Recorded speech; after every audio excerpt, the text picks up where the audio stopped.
Hello. Hi peeps. So, another video around the basics of geeky tips on whole consciousness. The book I wrote for consciousness tips. These are not truths. These are not, I'm not even sure I call them tools, more like toys. Toys to make something easier. And I'm going to go through some toys to make a toy to make meditation easier, a toy to make accessing inner resources easier, simple stuff. And I'm trying to keep these videos short, and I'm going to present the little tricks first, and I'll do the explanations after. Because, sometimes all you want is something to play with. And so I'm giving you something to play with so you can hear that and then bail, if you choose. So the first one is just giving oneself a moment to be aware. Like being aware of the inside, being aware of the outside. If you've seen any of my other videos, you know I've shared about this. Just giving yourself awareness of what you're sitting on, what you're standing on, what the sounds are. Maybe you've heard some of the birds. Hello, birds. And that's a simple one. Just giving yourself a moment to be aware once in a while. Hello, bird. Look, they're coming by. I wonder if they're interested. The second one is a simple extension of the other, and you've heard me talk about this one before, and that is first, I give myself a moment to be aware, and then I notice that I'm the one being aware. 2 steps. Giving myself a moment to be aware, inside as well as out. And then now noticing that I'm the one being aware. I'm the one being aware. Okay, so that's the second one. Third one is similar. I let myself be present as the one who is present.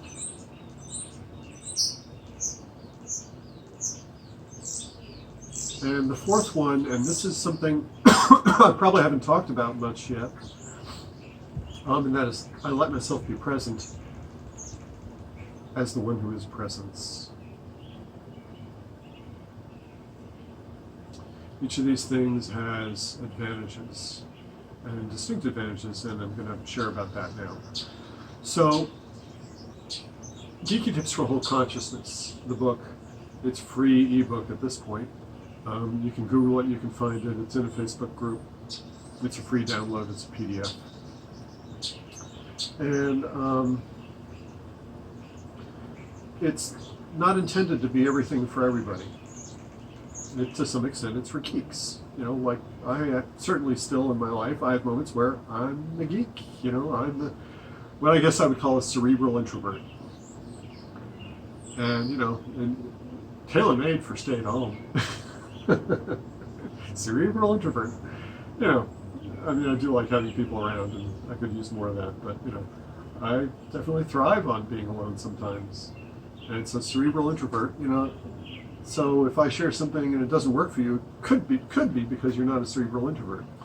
And I feel like cerebral introverts have not been always well served in spiritual things. I think that there's a lot out there about telling people to quiet their mind. And that's not the first thing that attracts a cerebral introvert. And so I've intended to give things that don't require you to start there. You don't have to quiet your mind first. The tools work without you quieting your mind first. Or toys. So the first one isn't really even a tool. Just giving yourself a moment to be aware. That's just a good practice. Just give yourself a moment to be aware inside and out. It doesn't have to be a moment where you pause, but it can feel like that. And it's a simple gift to give yourself. And Gangaji talks about how life has all these moments of space, of stillness, of emptiness, and the value that has. That we don't even really always need to have a practice of putting in stillness, quietness, openness, whatever you want to call it, nothingness. It shows up in life if we're just letting those moments be empty when they're naturally empty. Like, our tendency in this society a lot is to fill those moments. And sometimes it's benefit in filling the moment that's empty, and sometimes it's benefit in letting it be empty. So just giving yourself a moment to be aware.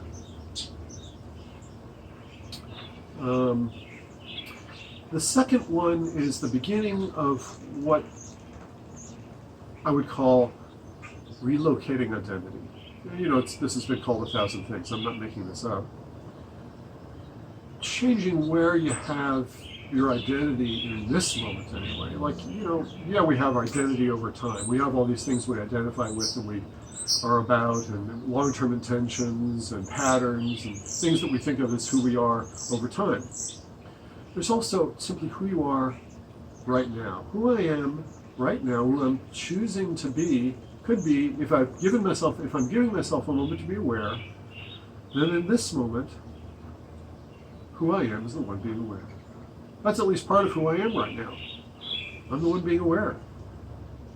And when you give yourself a moment to be aware, you've put into reality that identity, that reality of being the one who's being aware. I'm starting to talk in circles here, so I'm going to move on. This is the core of most meditation practices. I don't know about most. Many meditation practices is learning to cultivate the witness, the observer. Learning to put identity into awareness. Like, who I am is the awareness. Or who I am is all awareness. And if you get into, I've heard that in deeper mystical Hindu stuff, they'll talk about how awareness is the substance underneath all things. And so when you get to this place where you feel like who I am is awareness, then you feel a connection to things. It just becomes easy to access that. Or you can be being the witness. I am none of these things. I am just the one watching these things. Then you're no thing. And it turns out that everything and no thing have a lot in common.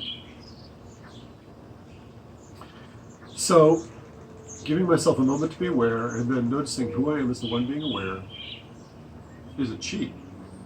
It's a shortcut. Like, if the goal of a lot of meditation practices is to cultivate being the witness, why not start there?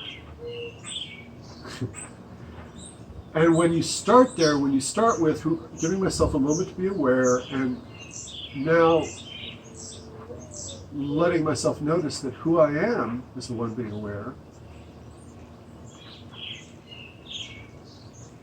that is this shortcut to the mind starting to shift and have all these properties and have all these resources, and not just the mind, the being. Which comes to the next trick. Let myself be present as the one who is present. And who I am as the one being present, again, relocating identity. And it is just this cheap, this easy shortcut to being present.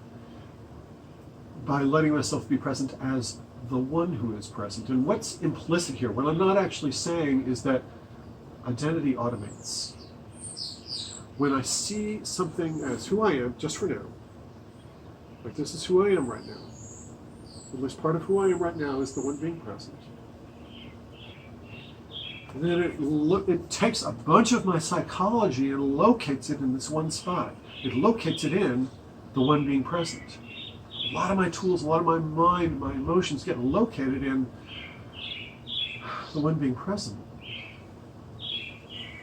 And it kind of puts all your eggs in one basket in a positive way. So that you can access it, play with it, relate to it, work with it, do emotional healing work, be present with somebody else because I'm the one being present, be present to the task I'm doing because I'm the one being present. And now let's kick that up a final notch, at least for today, final. And that I let myself be present as the one who is presence. I let myself be present as the one who is presence. And, the book The Power of Now by Eckhart Tolle, it's said sometimes that Eckhart talks a lot about very little.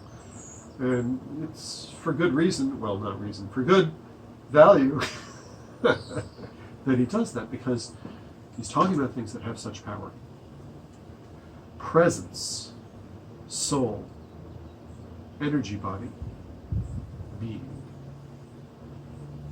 This thing that simply is and doesn't really shift much. You know, I mean, in a sense, all the things that it interacts with and relates to are all shifting, but presence itself is just an is. It just is.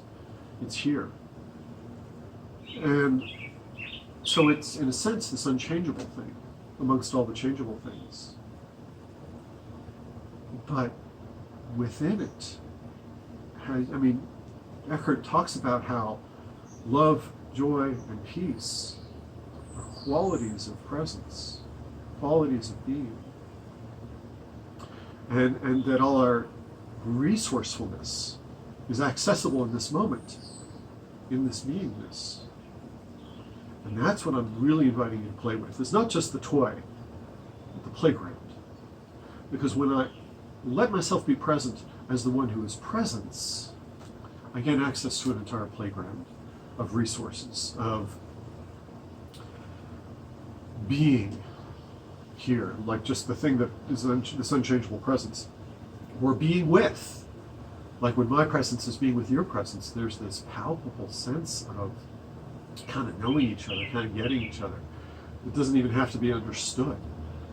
It's this, and in this really being with another, love and affinity spontaneously arise.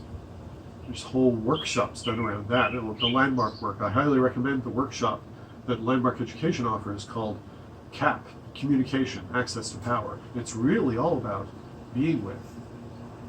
How when I'm really being with you, when I'm dancing in the conversation and giving up whatever's having me not be with you, that love and affinity just naturally arise in this being with. And then there's possibilities of being.